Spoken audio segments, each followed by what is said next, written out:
Hello, everyone, and welcome to episode 9 of the Renovation and Outdoor Living Show. Good to see you. Of course, it is 2 o'clock, 2:01. This is Tuesday, the 5th of May.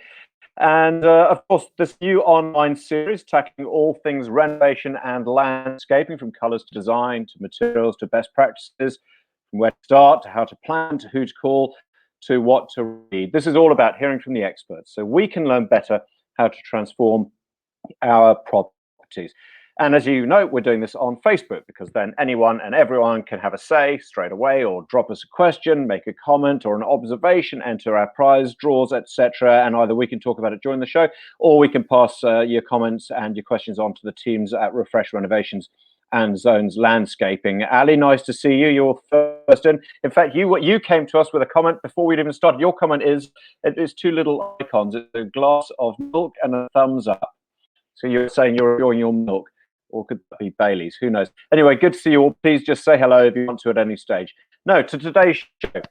Well, I just mentioned we want to keep you fully informed, including what to read. So we're going to be chatting to the person behind the Renovate magazine about what it offers and also how you can get yourself a free copy of the Renovate magazine.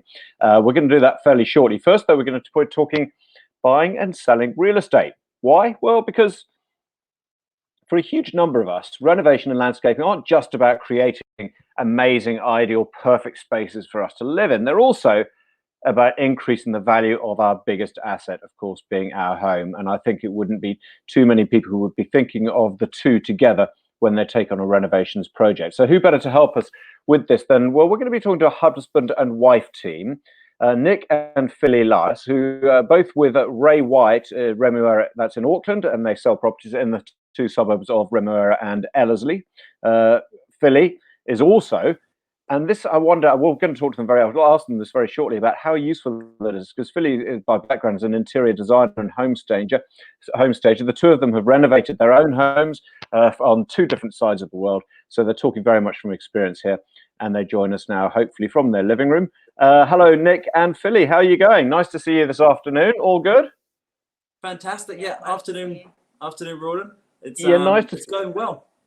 Good. Hey, Nick, just first question is, when you're going in and you're doing an appraisal or you're listing your new client involved, how often do you need to advise them on improving your home? Or is this something you have to be really careful with? Because you don't want to walk in there and say, hey, guys, I'll tell you what, if you spend a couple of $100,000 between now and Thursday, we can get yourself $500,000 on the price. I mean, how often do you have to have that conversation?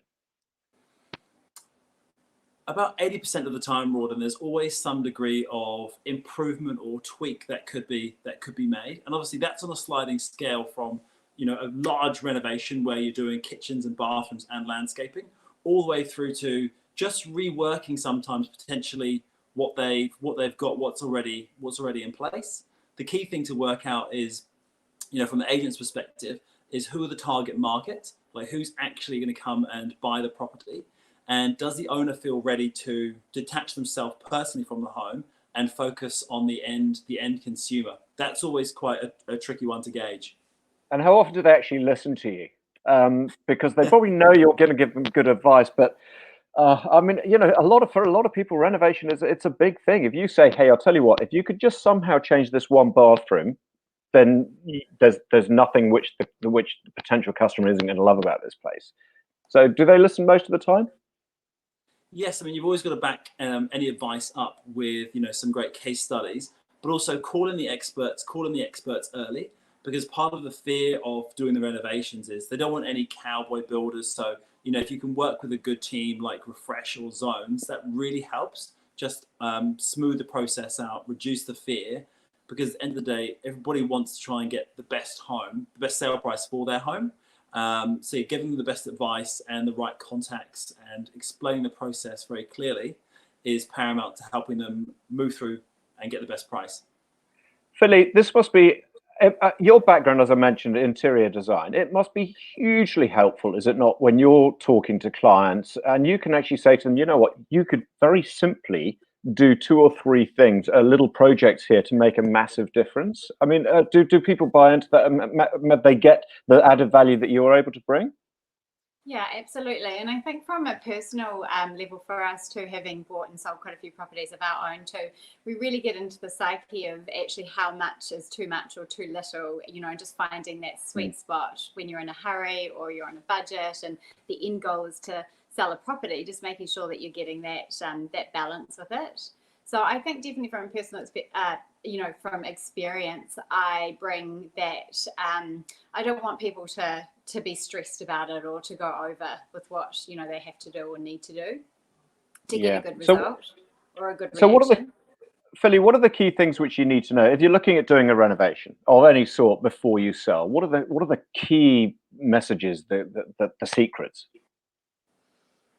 I guess it's probably mainly about showing spaces off. For a renovation, it depends. Obviously, renovation to sell or to stay is a completely different scenario. So probably the key things, I guess, is just making sure. Again, that's a really hard question because I'm thinking about it from a selling point of view, but also like if you're staying in a property, it's completely different. But like for selling a property, you've got to remove yourself from it and make it as fresh and clean and light and airy as it possibly can be. But then from a renovation side of it, if you're living in a property, it's got to be about how you will use the space, how your family would use it, or how you want to live in a space. So I think that's sort of the key things that I always try to come from both different angles. Nick, when you guys were doing your own renovations, I mentioned you've done them you did them in London and you've done them in Auckland. Have you always done them with resale in mind? Yeah, absolutely, because nothing lasts forever. So whenever we're redoing our own personal homes or our rental properties, you've always got to think about resale. And what we sort of discovered going through the process over a number of times is sort of not being afraid to put some personality into the home. Like if you're really confident, you can say, right, this is going to be a family home. This is going to be the target demographic. Actually, sort of speak directly to that, rather than just sort of being 100% generic. So give the people what they want, in effect. And it must be quite important to have close discussions with your renovations team or with your landscaping team to say, hey guys, actually look, we know what we want, but actually we also need your guidance a wee bit in what will sell properties. Are they able to help a wee bit with that? Absolutely. Sometimes you can be too close to the project yourself. Yep. And actually having that fresh perspective and being able to sort of to listen and to engage with the whether it's the agent, the designer, or whoever it is, and actually take that feedback on board. Because I know, like when we've done other spec homes, I put in things that are important to me. So I put in like a wine fridge and security cameras, and the buyer moved in and just ripped it all out. They didn't actually mind. So yeah, it's different priorities. Yeah, we had security cameras in your wine fridge. It shows that it's slightly overboard. It was so Philly could monitor me. Yeah, that's right. There were Philly's security cameras. Hey, Philly, is it important, do you think, to leave something for the new owners, or are you better off renovating to the spec to have the perfect finished dream? I think renovating to sell, it's always nice to leave something in it for the next person because Kiwis love that. And sometimes if you spend a huge amount, say perhaps on a kitchen, and it's not to the new buyer's taste, then they're just going to rip it out anyway. Yeah. So it's finding again that fine line, just doing enough so that it's fresh, that people can envisage it being their home. So it's not all your style, but then they still feel like there's something in it to add value if they want to. And is it still the old adage that the kitchens, the bathrooms, and the landscaping are the three, obviously probably the most costly, but the three biggest impact as far as making gains when you sell? Yes, definitely. And the master bedroom, I think, is quite a big one too. I think that's a big one. But yeah, definitely the kitchen and the bathroom, as long as they're fresh. It's sort of that thing if you either just leave them completely as a do-up, or you do them up, but you just don't do them too highly spec'd in case somebody wants to come in and change the style of it themselves. But I think generally, if you're renovating to sell, if you keep it fairly neutral, but maybe add texture, then I think it will appeal to a wide audience. Oh, that's interesting, isn't it? Hey, just out of interest, I was thinking about, we've seen a bit of commentary about tough times across the board for businesses and real estate slowing. How have you guys found the last 6 weeks or so? It's been really interesting because we thought with level 4 lockdown, we thought that real estate was just going to come to a grinding halt. So I promised Philly I was going to do all these jobs around the house, but actually we've been real estate saved me. We've been really busy. We've done virtual auctions. We sold 4 properties during lockdown. We just sold another 2 last night. So actually, I think people have been at home. They've been assessing their situation, saying, right, what is actually important to me? And then they go, right, I need to make a change. And so, yeah, people have been making buying decisions during these uncertain times. So. Yeah, very interesting, isn't it? And I think hopefully the momentum will continue for yourselves and everyone else involved. Nick and Philly Lyles, thank you very much indeed for giving us some time today. Really good to have a chat with you. And best of luck with the next few months. That is Nick and Philly, who are with Ray White in Remuera there. And I was thinking about when we were when Nick was just talking about how business has been upbeat, that this is probably just as good a time to be planning your renovation as ever. But anyway, guys, thank you very much indeed for giving us some time there. Now, often at this time, see you again soon. Now, often at this time, heard Johnny Winstone. He's just said, great interview, Nick and Philly. I did the interview, mate. So it's great interview, Rawdon, is what you put there, rather than giving them. Anyway, no, they were great. At this time, we often give away a prize. And we're not actually going to give away a prize today. This is a prize which we talked to you about on Friday, but it's such a massive prize. We want to give everyone a week to be able to get into the draw for this. Okay, here's the question we asked you. This is what we were talking to Emma from Ecosa, which is this mattress in a box company. And the question which she gave us was, how many interchangeable layers does an Ecosa mattress have? Simple, and I think it's probably true for all of their mattresses, regardless of which size of mattress you want. And you will win one of those mattresses if your name is pulled out of the hat and you have the right answer. Remember, it doesn't matter. You can choose whether you want a single king, single queen, king, whatever. Whichever one you want. They value, I think the queen is about $900,000. So it's a heck of a prize. And that is from Ecosa. So you've still got time to enter here on actually we've just posted on the Facebook comments that you still have time to enter this competition for Mother's Day, of course, being this weekend. Enter here. There's the link. So jump in there if you want to try and win yourself a mattress, or if you want to present one to the mum of the house. Ecosa.co. By the way, if you don't know the answer, you can either watch back to their Friday show or go to their website, ecosa.co.nz. Now, we seem to hear every day about another media company struggling to survive, another publication closing under the pressures of digital transformation. This is a bit of a theme, I think, with homes, gardens, renovations, landscaping, is that these industries have just bubbled along during this last few weeks. People are planning, they're doing, the projects are still going. We just heard from Nick and Philly, they've been busy as ever selling houses. And that's true of New Zealand's only home renovation magazine, which is called Renovate. And we're going to be having a chat now to Franchelle Orton. Franchelle is the editor of the Renovate Handbook. And we want to find out, well, what's in it? How can you get one? And what's the secret? It's still, having more demand than ever. Franchelle joins us now from a bedroom somewhere in Auckland. Frankie, nice to see you. Nice to see you too. So this Renovate's been around for quite a long time. What exactly is it? So we started in 2011, and we are New Zealand's only renovation magazine. So we just solely focus on renovations, and we do look at case studies all around the world as well. We focus on trends, specific areas, and it's perfect for anyone, whether you're beginning your renovation or you are experienced and maybe just want some new tips and tricks and want to know about some new brands to get involved too. So that's quite interesting. Maybe that's been one of the points of difference between Renovate and other types of magazines. Maybe, well, two things. One is a lot of them I tend to think they tried to cover vast areas, but only sort of skated very thin on the surface, whereas you guys are very focused on your projects, aren't you? And as you just said, you look at countries all around the world. Why is it important, do you reckon, to look at case studies from different corners of the world?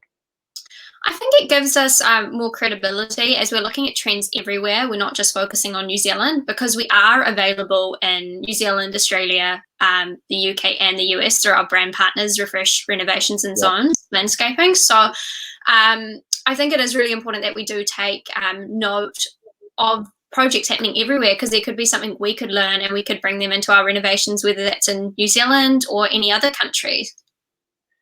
And how can it help with the planned projects? Is it just about looking at other examples, or is there more specific detail? Oh, here we go. Now you've just answered my question by putting this up.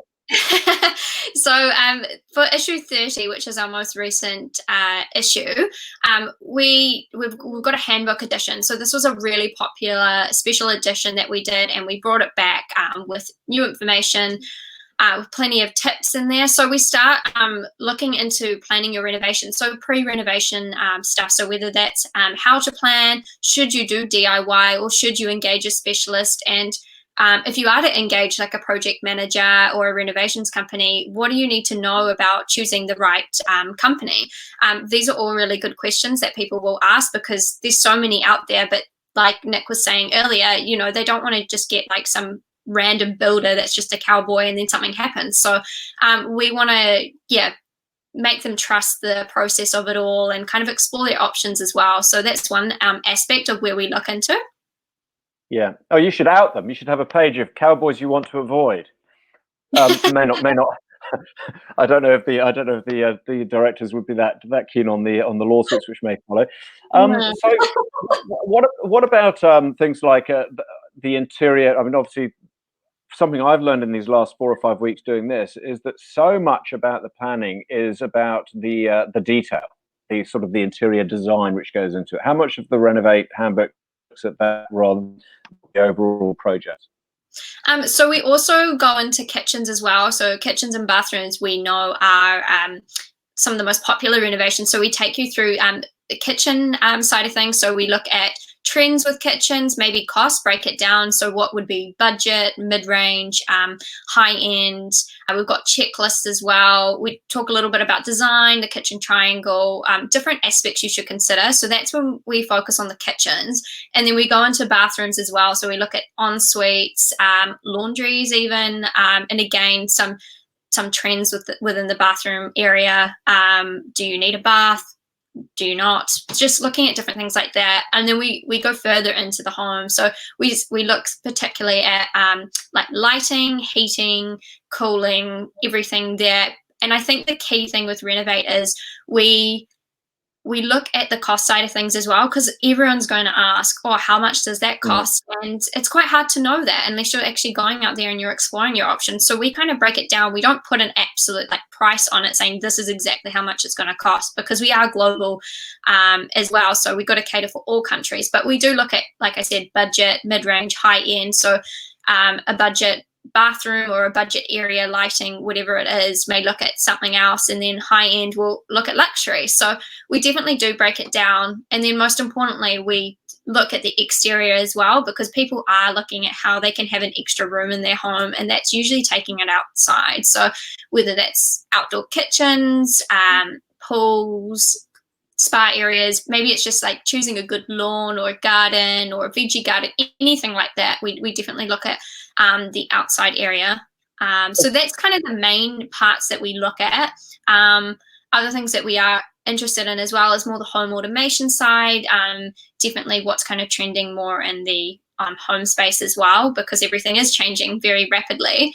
And yeah, there's a really good example of the case studies I was mentioning before. So we do look at the global, we search worldwide basically for case studies of really cool renovations and landscapes. So we've got quite a few in there, and we're always getting approached by people with really exciting projects that they have, and there's always a story behind it, which is really cool as well, because everyone can relate to it that way. So yeah. Hey, that's so. In a way, you want to get hold of one of these and actually work through. You almost want to use it as a sort of a handbook to work with your project manager on. Rather than just do your research, particularly because you've got that checklist of your budgets or whatever, and the different, so you can actually sit down and discuss it. Cool tool. How do I get one? Is it all online now? So at the moment, we are working with our brand partners, Refresh Zones, and we do have a special offer where you can download a free digital copy of our handbook, which is really exciting. So we'll post that in the comments so you can get your hands on one, especially now, like it's the perfect time to really read that, because you're probably looking around your home. How can I plan and design it, or get onto the renovation itself? So we really do take you through everything in there, give you some really good advice, and it's like your Bible to renovation. So it's good to have just on hand. But if you do want a hard copy as well, they are back in store at the moment. So in store is any bookshop or supermarket, so that's within New Zealand. So like I mentioned, we are available in Australia, the UK and the US as well. So that's with our refresh renovation specialists and zones landscaping specialists. So you can get one very easily, or jump onto the Renovate website and you can buy one there as well. So you've got plenty of options, and you can look at past issues too. But if you would like your free downloadable copy, then the way to get it is in the comments. So check it out. Fantastic. And we've just seen in the comments, there's your download. Frankie, thank you very much indeed for that insight into Renovate. That is Franchelle Orton, the Renovate editor. Thank you. No, good to see you. And I think, if you want, I was thinking about when we were talking to Nick and Philly just now, there's a cool article about selling your home. If you want more advice on whether you should renovate before selling, I think there's an article which we can post up as well, a link to very shortly. We'll put that into the comments section as well. Anyway, I want to leave you with an interesting COVID-19 snippet, wherever you're watching around the world. If there was one business you should have invested in, was it toilet paper, masks, hand sanitizer? No. The one you should have invested in is plexiglass, the plastic glass screens which everyone's been putting up. Because as the world now starts moving gradually, be it gradually or not, out of isolation, this new world of plexiglass apparently may become the norm for quite some time. Dividing booths at restaurants, they'll be used to shield hairdressers from clients. I don't know how that works, where they put their hands, maybe they have their hands through into those sort of glove things to be able to do the snipping. There'll be plexiglass booths protecting us from our co-workers. We won't have to listen to them. We'll still have to look at them. One UK manufacturer has increased production of this acrylic sheet by 300% between February and March, and that will continue to go up. So maybe you should be thinking about plexiglass in our home renovations. Keep yourself safe from any guests who you might invite around to have a look at all the renovations you've done. Warren Buffett, take note. Plexiglass is where it's at. Do enter our Mother's Day competition. We'll draw a winner on Friday, so we can try and organise that mattress in a box to somebody in time for Mother's Day. Any of the links you need, the free copy of Renovate Handbook, there's the link down on the in the comments section here on Facebook, and we will see you again this Friday. Bye-bye.